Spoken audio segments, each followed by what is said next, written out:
so I was cleaning out my grandmother's attic. And it was one of those hot, humid days where everything's just kind of stuck to you. You know what I mean?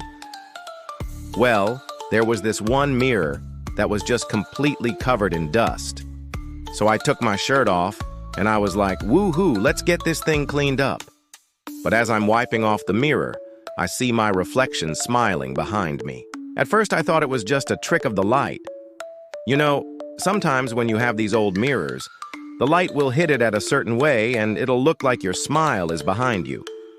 But no, as I turned around, my reflection was still smiling, and I could see myself clearly in the mirror behind me. It was like a funhouse mirror at an amusement park. But then it got worse. Because behind my reflection, I could see another room. It was dimly lit. I could see these shadowy figures pressed up against the glass, you know, like they were trying to get out. And one of them raised its hand and it tapped from the inside. And that's when I knew I had to get out of there because, you know, the whole time I'm looking in the mirror, my reflection is just staring at me, unblinking. And I can feel its eyes boring into my skull, and then it starts to lean closer and closer. And by this point, I've backed away from the mirror, right? I'm like, whoa, this is crazy. And I could hear my own lips moving, but it wasn't in sync with what I was saying. And it was whispering, but it wasn't my voice. It was saying, let us in.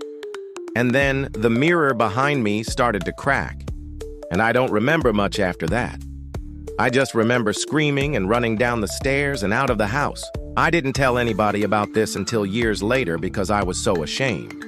I mean, here I am, a grown man, and I'm scared of a little old mirror.